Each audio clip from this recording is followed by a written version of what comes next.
The pastor would not renounce his Christian faith, so the Islamic extremist slit his throat. High school students were taking exams in defiance of the militants of Boko Haram, whose name means Western education is forbidden. So the gunmen mowed them down at their desks. The group that Nigeria's government has declared a prohibited terrorist organization declared war last week on vigilante youths who have been arresting suspects and handing them over to soldiers fighting to crush the insurgency in the northeast part of Africa's most populous nation and the continent's biggest oil producer. The radical group that once attacked only government institutions and security forces is increasingly targeting civilians. Some 60,000 square miles of Nigeria are now under a state of emergency.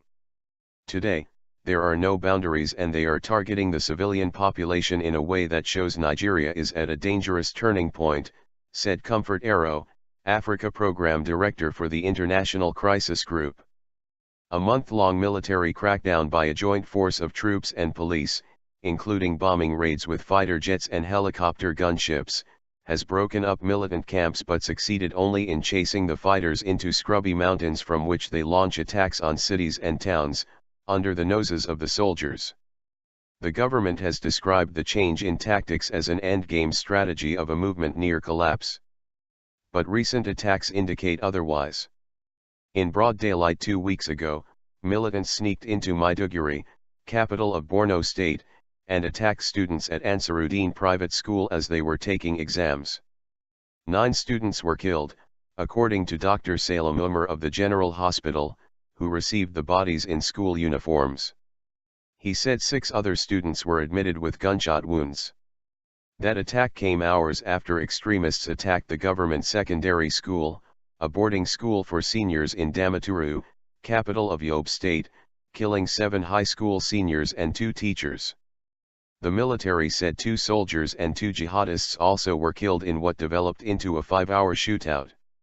They caught some of our student colleagues and ordered them to take them to the teachers' quarters, after which they were also killed, said a traumatized student who survived by hiding under his bed in a dormitory, 4 hours. He asked that his name not be used, fearing he would be targeted by the extremists. On Friday, villagers streamed into Maiduguri from the Gwoza Hills, saying Boko Haram fighters were threatening a bloodbath in the area where they appear to have regrouped, scrubby mountains with rock caves some 90 miles from the city. Nigeria's government first sought to crush Boko Haram in punishing raids in 2009 on the SEC's Maiduguri headquarters, in which nearly 200 people were killed by security forces. The group was blamed for the killings of hundreds more civilians.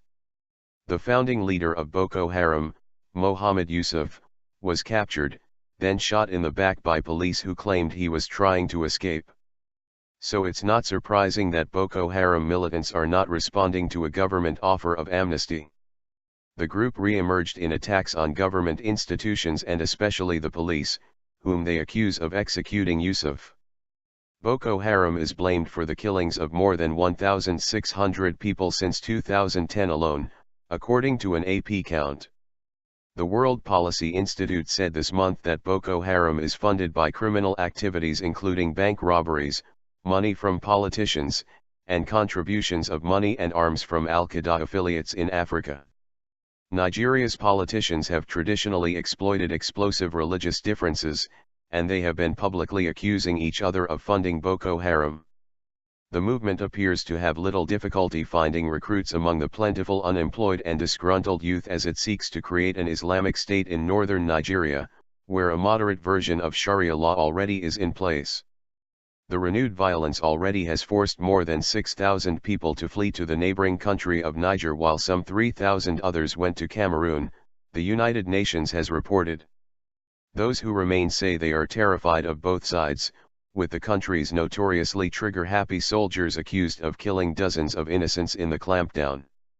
The military denies charges by rights groups that it is responsible for gross human rights violations. Sandbags, armored personnel carriers and military trucks loaded with soldiers bristling with guns and grenade launchers are a common sight. Tanks hide under trees on the outskirts. At checkpoints, dozens of cars line up, waiting to move out under a military escorts under the protection of gunners constantly swiveling their weapons atop personnel carriers. Bustling markets usually open long into the night are deserted by sundown. As the sun sets, instead of heading for an outdoor cafe to enjoy strong mint-flavored tea, lively discussion and traditional music on handmade lutes, people scurry to lock themselves into their homes for the long, frightening night. A dusk-to-dawn curfew has destroyed the social life that revolves around outdoor spaces in a region where state electricity is more off than on. Temperatures soar into the 90s and, according to government statistics, 75% of people in northern Nigeria live from hand to mouth on less than $1 a day. The region is the poorest in this country that is Africa's biggest oil producer, suffering more than other Nigerians from neglect epitomized by poor governance and corruption. Anti-Western sentiment has simmered since the region came under British colonial rule in 1903. Britain helped entrench traditional resentments by leaving northern Nigerians to be ruled by their traditional sultans and emirs while colonizers settled in the south where missionaries made many converts to Christianity. Northern Nigeria is predominantly Muslim while the south is mainly Christian. Traditional northern leaders including the influential Sultan of Sokoto have voiced strong opposition to Boko Haram's terror tactics and aims, but it is difficult to gauge how much support the extremists enjoy among the local population, or how that may be affected by the group's latest strategy. In a series of attacks in the past week, the first major one since the military deployed on May 15, the jihadists have targeted civilians. Last week, extremists sought out the revelation. Jacob Kwiza, a retired pastor with the Church of Christ in Nigeria. They found him picking mangoes in his father's garden in the Gwoza Hills, about 150 kilometers, 90 miles, from Maiduguri, according to witnesses who fled the scene to Maiduguri. The fighters ordered Kwiza to renounce his Christian faith and convert to Islam on pain of death. When he repeatedly refused, they slit his throat, the witnesses said. Extremists have torched at least 4 churches in the Gwoza Hills in the past week. It is not immediately clear how the targeting of civilians might affect people's perceptions of Boko Haram. What is clear, according to Ero of the International Crisis Group, is that the situation has worsened and not improved and that violence has become more widespread and that civilians are at the heart of the crossfire between government forces and Boko Haram. She said that while there was a need for military action, the government has not pursued it in conjunction with finding a way to win the hearts and minds of the northern population.